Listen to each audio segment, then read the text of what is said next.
Okay, now here are some specific mic techniques for different live performance situations. We're going to start with when the mic is in your hand. Let's start by talking about how to hold it. Don't hold it like an ice cream cone or butt end up. Hold it butt end down about 45 degrees. This gets you in line to pull your voice open and sends your voice through the front of the grill instead of the sides of the mic. Do an experiment. Hold your mic butt end up and notice what happens at the bottom of your rib cage. It collapses probably a little bit, doesn't it? Now drop the butt end to 45 degrees. Make sure not to lean forward, and you're almost certainly to experience your rib cage expanding a little bit. Your head probably moved back too. My next point, don't hold it like you're drying your fingernails. Notice when you do this for a while, just hold it that way for a while. Tension crawls all the way up your arm to your shoulder and into your neck. That's not good for your voice. Okay? And people do that all the time. It drives me crazy. If you've got a strong hand and you're used to it, you might press really hard with between your thumb and fingers and get by with it like Sarah Brightman does. But it's just not a good idea because that tension does go all the way up. Instead, loosely grip it with your full hand and lightly squeeze it for power. You can even slightly twist to the side like I just did. Do that with a 45-degree tilt of the mic and notice that you get just a bit taller, widening your rib cage and your throat channel and backing your head over your tailbone in the process. Oh my gosh, I just had a breakthrough in a vocal lesson today with a student that reminded me of another thing when it comes to holding a mic in your hands. Don't hold it like this. Even if it's 45 degrees, if your wrist is like this, it's going to get heavy and tension's going to crawl up your arm, up to your shoulder, up your neck, and going to weigh down your rib cage. And that's going to cause all kinds of problems, sneaky problems with your vocal control. Okay, so instead, what do? Crook your wrist just a little bit like that. Just put a little bit, don't have to freeze it. You don't ever want to freeze it, but just make sure that's got a little crook in it, even if you change hands. And then you'll notice that the weight is so much lighter on your arm and you're not going to weigh your rib cage down. So experiment with that crook. What happens is if you're not familiar with holding a mic at all, this is what you do at first, a lot of times. So just go ahead and cut to the chase and crook that wrist.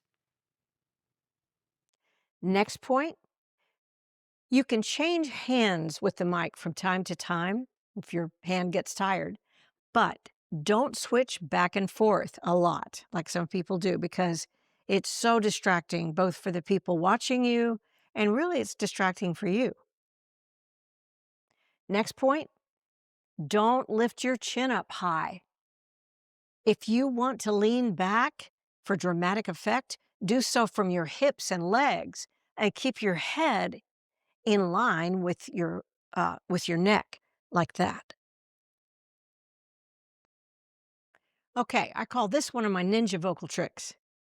Re-pull at cutoff to control the end of a long sustained note, like everything.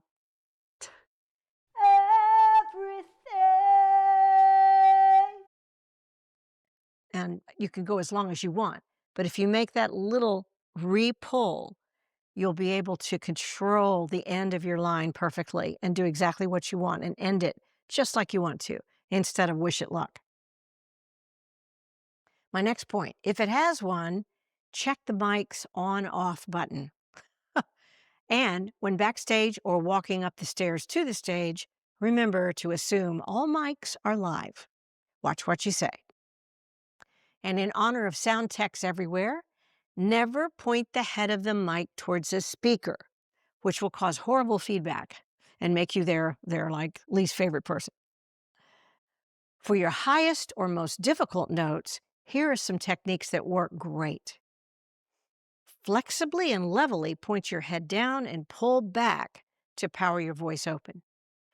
Squeeze your butt or press your heel down if you're standing, not your throat for those money notes.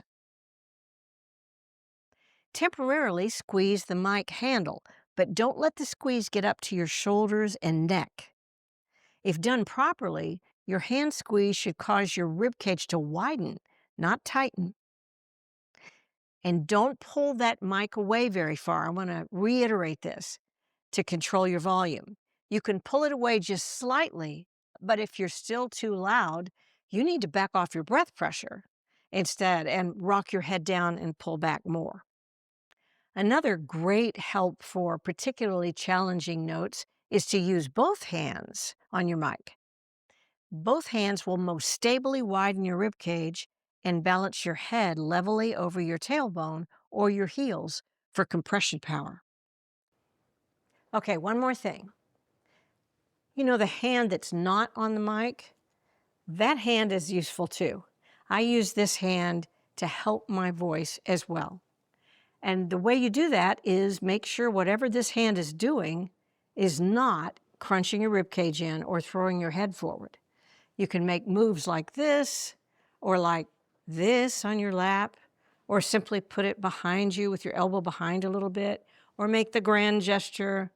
But whatever your hand is doing here, when you're just using one hand on the mic, the other hand should be in agreement with whatever's keeping your rib cage open and helping your head go back.